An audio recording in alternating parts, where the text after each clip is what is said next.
Okay, I think we can start class. So this is lesson 5 of music theory. Hello, everyone who's talking in the chat. Okay,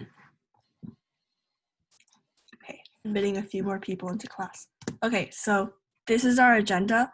First, we're going to review what we went over last class, and I know that there are some new students today, but that's okay because we're going to go over everything very thoroughly so everyone understands. Even like if you missed the past class, we'll go over it a lot. Then we're going to talk about something called non-harmonic tones, and I actually didn't learn about this until a few weeks ago, and it's not that hard of a concept, so we're going to go over that really quickly, and that ties into upper and lower neighbors, which are types of non-harmonic tones. And we talked about upper and lower neighbors last week when we talked about the Baroque period, so it's going to tie into that as well. And then we're going to learn about the classical period because last week we did Baroque. Then we're going to have new vocabulary, which is going to be a little bit less than what we usually have because we're also going to have a music analysis. So yeah, we're actually going to start with our vocab check today because afterwards we're going to review the Baroque era and what we went over last week. So yeah. Okay, so last week trills and turns were part of our vocabulary list. Can anyone tell me, you can type it into the chat or speak, what is the difference between a trill and a turn?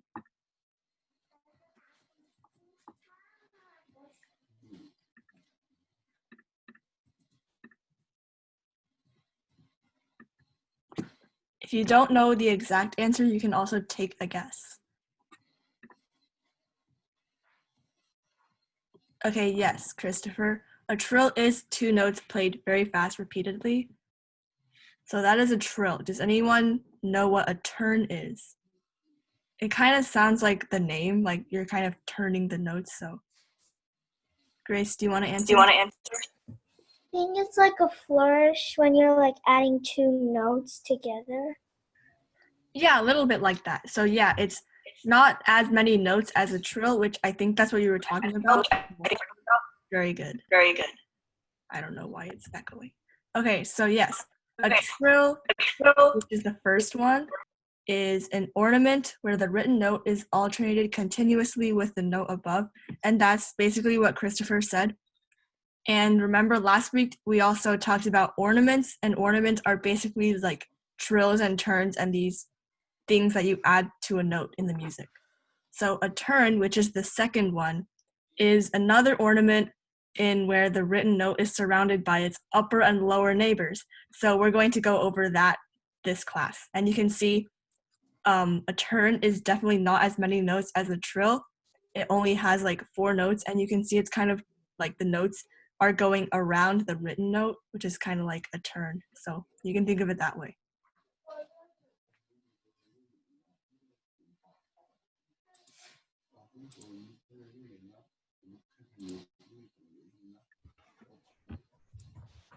We learned last class what double flats and double sharps are.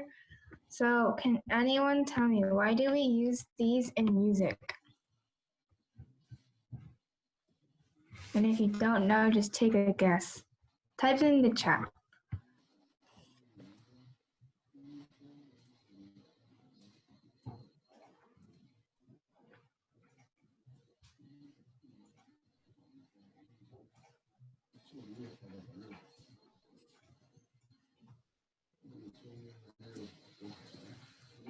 And if you don't know why we use them, at least give the definition for what is a double flat and a double sharp.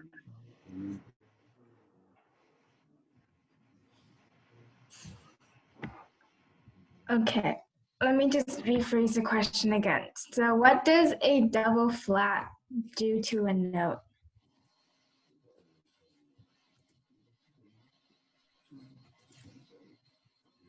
So if a flat lowers a note by half step, then what does a double flat do? Good job. So I think that Jenny answered the second question. And yes, we'll go over that soon, later. So it lowers the note by a whole step because a flat lowers a half step. If you add another flat, it lowers it by a whole step. Now, can anyone just take a guess? Why do we use this in music?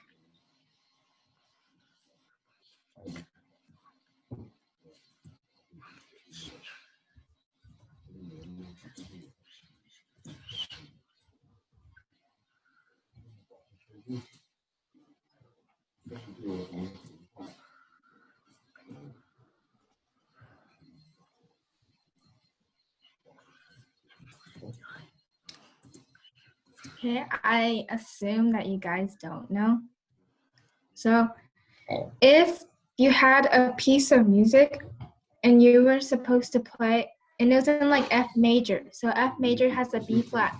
But then if you want to play a B flat and then B natural and then a B flat, then you would see that you have to add more accidentals than you really need to.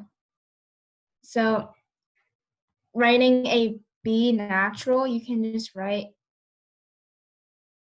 I think it's a C sharp flat, right? C sharp, and then you take a flat, and then you take the other flat. Okay, that wasn't a really bad example, but It's basically yeah. like, because, oh my god, my voice. Okay, basically when you have a scale, you need to write all the notes like right next to each other, like C, D, E, F, G. You can't skip a note.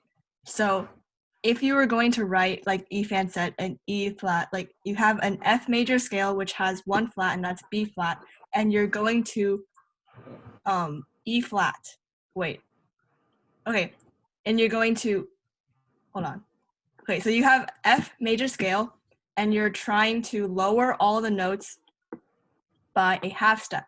Then if you were to lower the flat note another half step, you would have to change the name of the note, but that's not, like, you're not supposed to do that, because then in the scale where you made everything flat, all the other notes would just be like F flat, G flat, A flat. But then if you make B flat flatter again, it would be A, and you can't have like two of the same note names in a scale, so that's why you use double flats and double sharps. And we're going to include a picture next time because we didn't put it this time. So next time it'll be easier to understand. And now the second question, which symbol looks like a double flat and which symbol looks like a double sharp? It's kind of obvious already. And I know that one person already answered, so.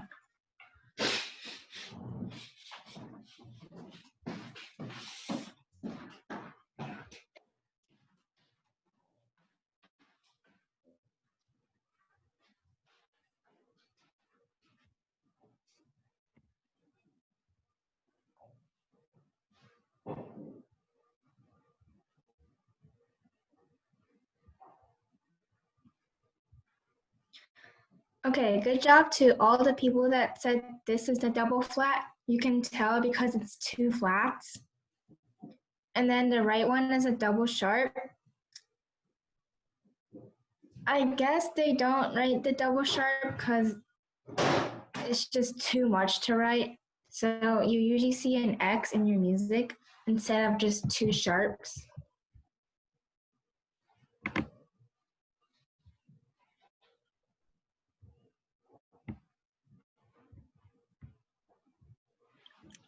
Okay, so last class we also went over the 3 types of minor scales. Does anyone remember the names of any of them?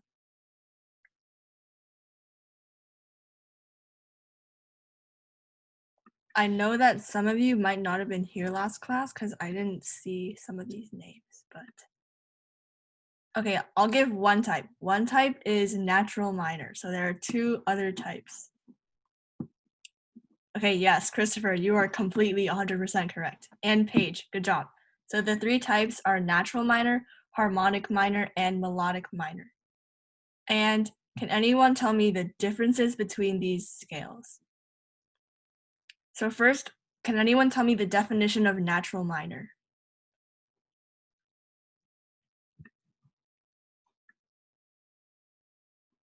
Oh, wait a minute.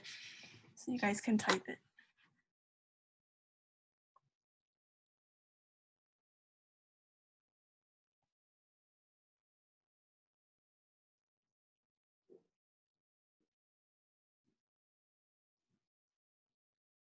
Okay, so what do you guys mean by regular and normal?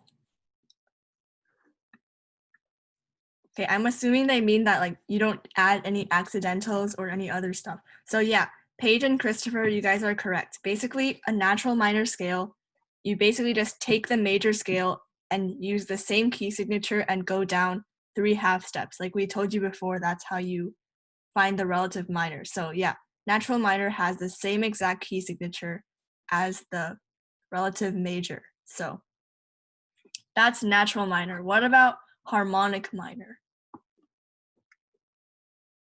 Okay, Stella, the 7th note is raised or lowered?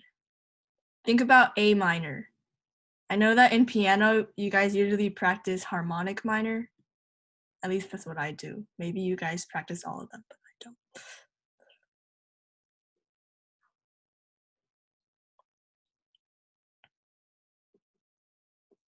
Okay, it's okay, Stella. So in harmonic minor, the 7th note is raised. Think of an A minor harmonic scale. All the notes are natural except for the G because that G is sharp. So that's harmonic minor. Do any of you guys practice in harmonic minor for your instruments, or do you just not pay attention to which type it is? Okay, I'm assuming that a lot of you guys do practice with including harmonic minor. So the last type is melodic minor, and I know that violinists practice in this type of scale because that's what every audition requires. So can anyone tell me what a melodic scale is? Okay, yeah, Stella, you are correct.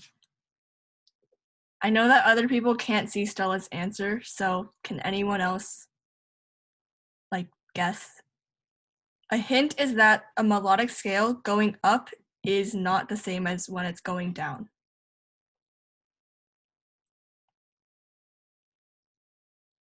Okay, so Stella and Paige are correct. A melodic minor, when you're ascending, you raise the 6th and 7th note, so it almost sounds like a major scale, except with a minor 3rd. And then when you're going down, yes, it's normal again. So when you're going down, it's the same as a natural minor scale, so you lower everything again, so it's back to what you guys refer to as normal. So yeah, those are the 3 types of minor scales, and you'll find them used in different pieces of music.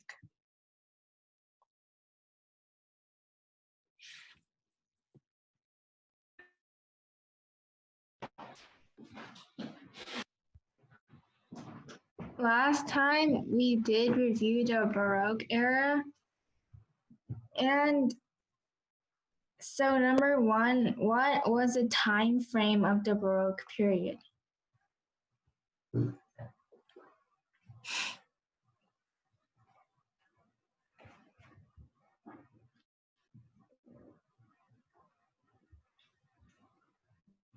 Good job, Stella.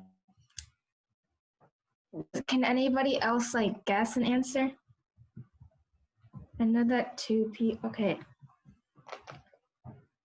Yes, it is from 1600 to 1750. 1750 was around the time where Bach died, so that marked the ending of the Baroque era. Now, number 2, what are the 2 words that describe the Baroque period? It's an open-ended question, and you guys can think as many words as you can think of. It's not only 2 words that describe it.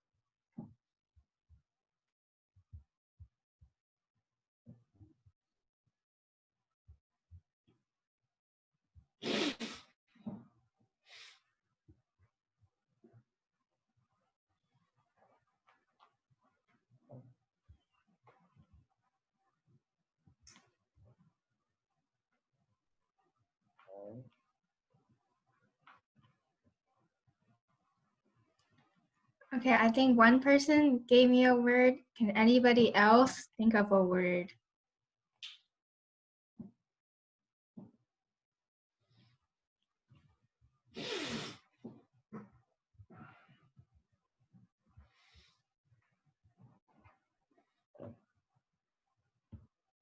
Okay, I'll give you a hint.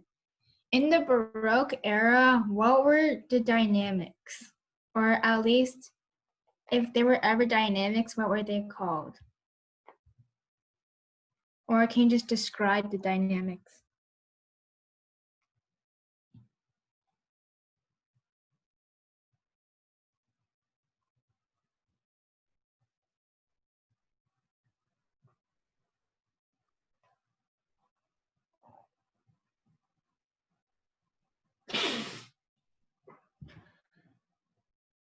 Okay, so I think I got some more answers. Yes, there were melodies in both hands, and there were not much dynamics. So you can only be really loud or really quiet. Wait, does another word that describes the Baroque period is polyphonic? Yes, that is when there are, as you can see, poly, it means many, and phonic, it means sound. So sound in this case is melodies. And there's so it really means that there's many melodies, and many melodies pass through each hand. So if you ever play like the piano and you're playing one of Bach's like inventions, or I forgot the other type, whatever. So sometimes your piano teacher might say you have to make the voices appear in both hands. Voices, like melodies, appear in both hands. So the two words that we came up with was contrast, dynamics. So you can't really have like a crescendo or a diminuendo. We really only have two basic dynamics, piano and forte. And then tonality, it was in major and minor keys. Okay, so last week we also talked about a lot of key characteristics of the Baroque period, and we actually talked about 6, but today we condensed them into 3 main categories. So besides the fact that it's polyphonic and there are melodies in different parts, can anyone think of other key characteristics?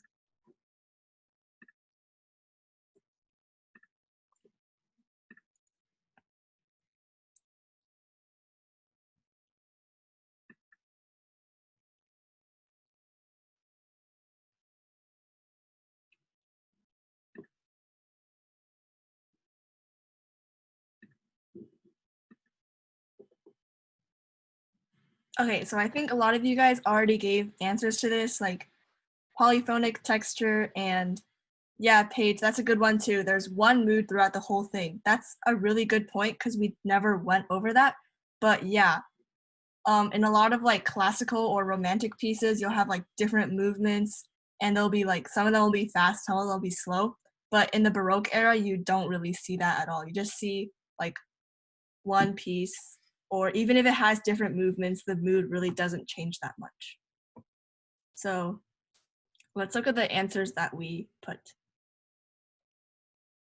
So first, improvisation is a big element of Baroque music because they would have, remember last week we talked about figured bass, which is basically symbols that represent chords, and the person playing, the performer would look at the chords and then improvise based on them.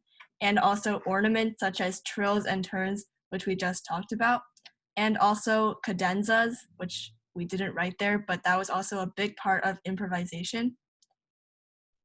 And then terrace dynamics, we already went over that in the last slide. Basically, we could not crescendo and diminuendo back in the Baroque period because pianos didn't exist back then. So we could only do very limited dynamics and move from like piano to mezzo forte with no crescendo. So that's why terrace dynamics were popular at the time. And then we already talked about polyphonic texture. So You guys basically got all of them. So, and then do you guys remember any forms of Baroque music? One of them was the sonata form. You guys can think back to Baroque pieces that you've played and maybe like what they were called.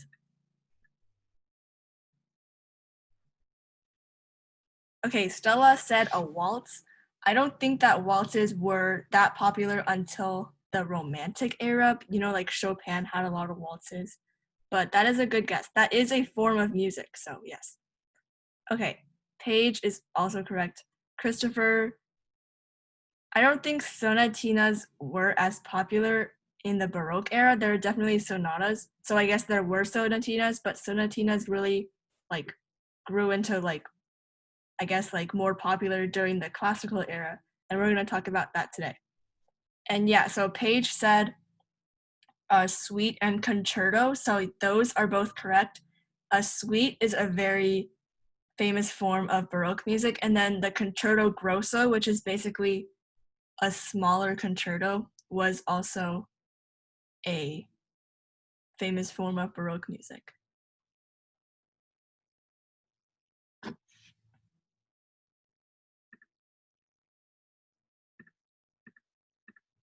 Okay, yeah, so these are the answers that, these are the answers that we put. First, sonata form, which we're gonna go over today because sonata form was even more popular in the classical era. And then the concerto grosso, which you can see in a lot of like Handel's pieces or Bach and a lot of the Baroque composers, and then the suite and then operas. And have you guys ever played any Baroque pieces in any of these forms?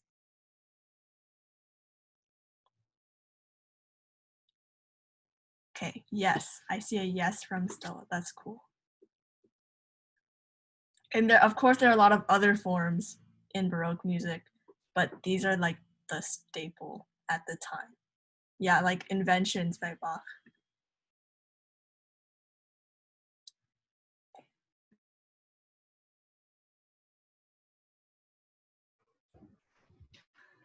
Lastly, can you guys name some famous Baroque composers?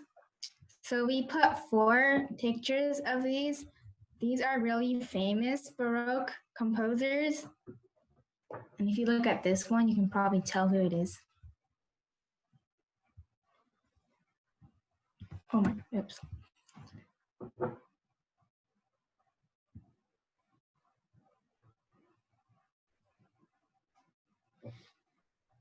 I see that people are naming 3 of them, and you guys don't really know the 4th.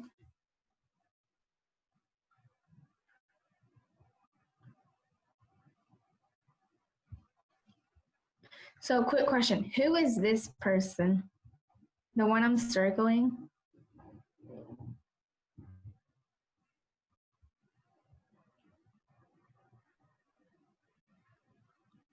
Okay, good guess, but Telemon is not here.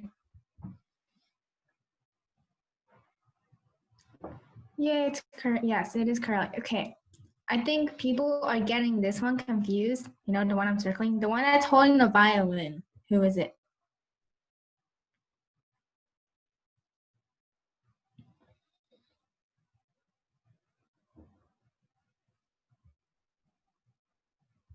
I'm getting Vivaldi and Scarlatti. So I'll give you the answers right now. It is Vivaldi.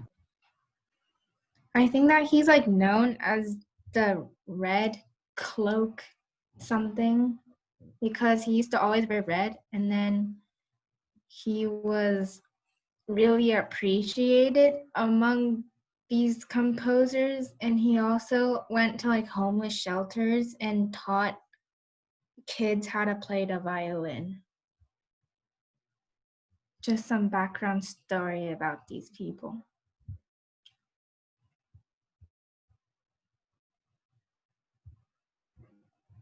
Okay, so now we're gonna get into new lesson topics. So we're gonna go over non-harmonic / non-chord tones before we go to the classical era. So Non-harmonic tones are notes that don't belong in a certain chord. In the below example, the note F is a non-harmonic tone since it doesn't fit into the 1 chord. And 1 as in tonics, because it's in C major, and F is not part of a C major triad. That's basically what it's saying. So there are many different types of non-harmonic tones / non-chord tones, including passing tones, escape tones, appoggiaturas, a suspension, and more. And these names might sound scary because they're long and complicated, but they're actually really easy concepts, and we're not going to go over all of them today. Okay, so we're only going to go over neighbors and passing tones today. So I don't know, because I take like Virginia music theory, but I actually learned it this year, which is level 9. So when you guys understand this, that'll be very impressive. And it's not even that hard, so I'm sure you guys are going to get the hang of it. So neighboring tones are a type of non-harmonic or non-chord tone. They are one step apart from the chord tone, either lower or higher, and then they resolve back to the original chord. They are differentiated, or they're like, you can tell them apart by whether or not they are lower or higher than the chords that surround them. So the first example, when it says NT with like a circle, the first example, this is an upper neighbor because it goes from G, which is part of the C major chord, to an A, which is not part of it, and it's higher than G, and then it goes back to G. So that is an upper neighbor. And then the following example is a lower neighbor because it goes from B to A and then back to B. Okay, so below are examples of upper neighbors, lower neighbors, and passing tones. Can anyone describe the difference between these three?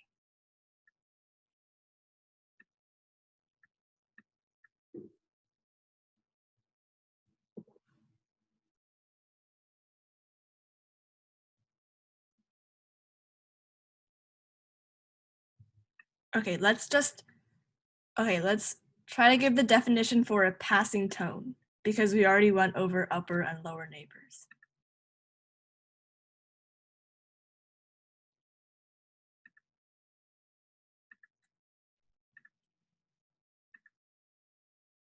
Okay, yes, Christopher. So upper neighbor is a note above, and then lower neighbor is a note below. So what about passing tone?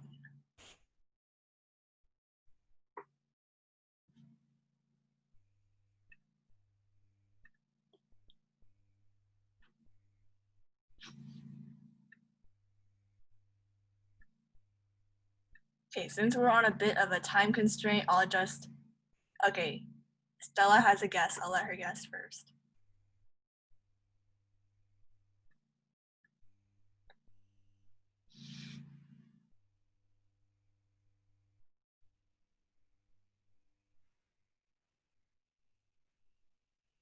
And the rest of you guys can think about it too.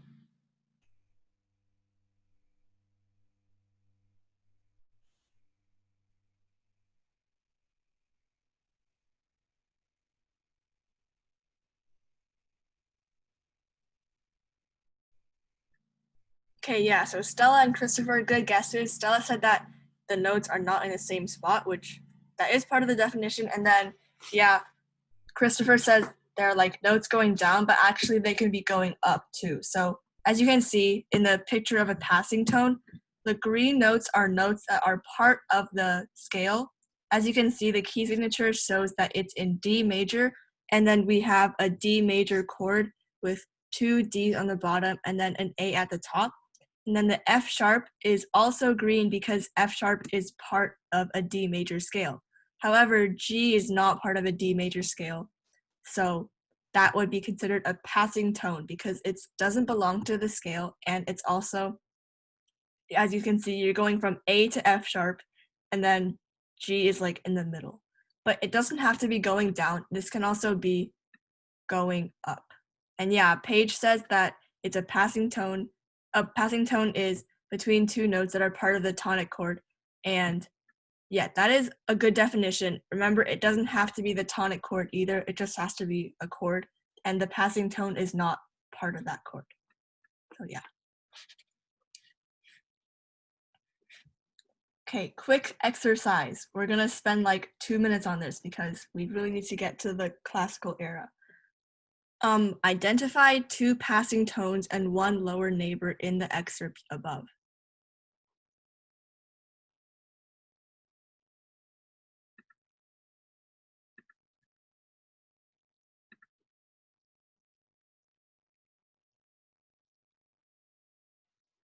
Okay, one hint is that there's 2 of them in measure 1 and then 1 of them in measure 2.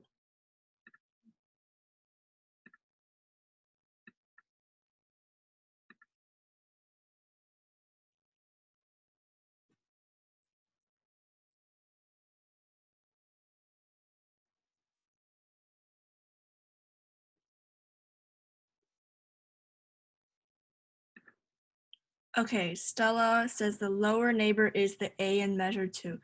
There are 2 A's. Are you talking about the grace note or the A that's below the B?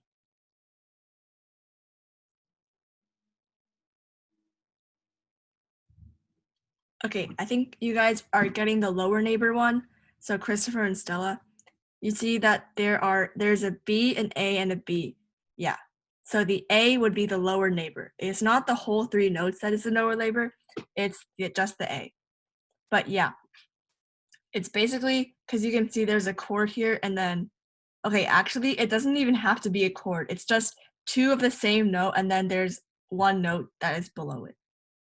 That's a lower neighbor. So yeah, second measure, the first A, not the grace note, the A after the B is a lower neighbor. And I'll tell you guys the passing tones. We can just go on to the next slide because it has the answer. Okay, so the passing tones are the second. Okay, Paige, that was very close. Good job.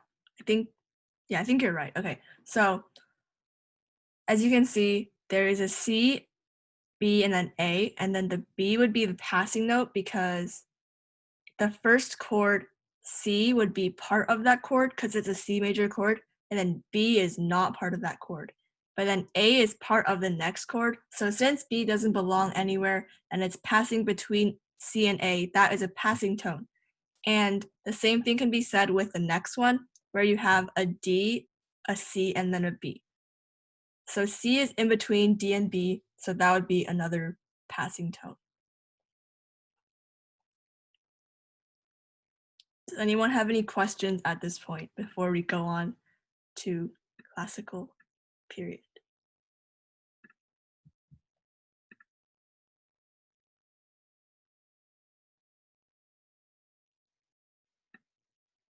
Okay, I guess not.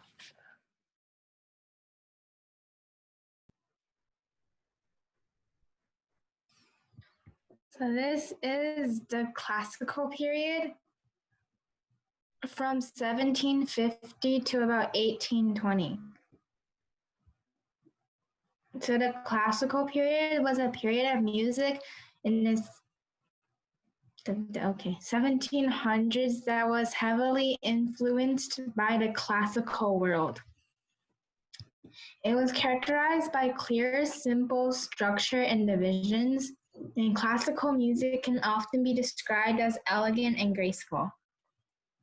So this was a piece of music written by Mozart. What form of music do you think he's writing?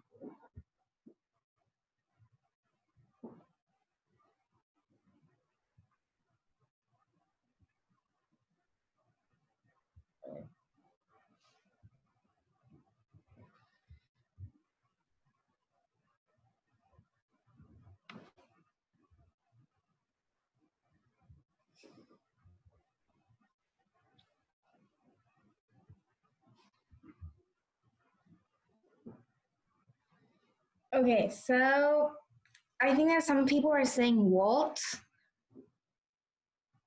I'm not really sure that Mozart wrote a lot of waltzes, but it might have been a concerto, like Paige said, because you can see there are many lines, each line for one instrument. What the flip?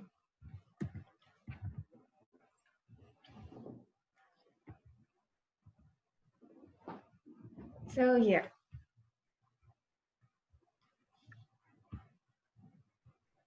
Okay, some instruments of the classical period. Okay, so when the call ends, just join with the same Zoom code. We go over this every time, just in case someone wasn't here last class. But yeah, if it cuts you guys out, then just join with the same code. Okay, so there are three important musical developments in the classical period. The piano replaced the harpsichord, so no more terrace dynamics, and the orchestra increased the number of instruments that it contained. So the orchestra really became popular during this time. So now there were instruments such as the trumpet, clarinet, flute, horn, and more. And the composers would specify which instruments would play the accompaniment in comparison with the improvised continuo that was used in the Baroque period. So there was not as much improvisation. And then composers would add dynamic markings because now we could crescendo and stuff. So now we could phrase because of the new piano. So in the picture below, you guys can see this is the arrangement of an orchestra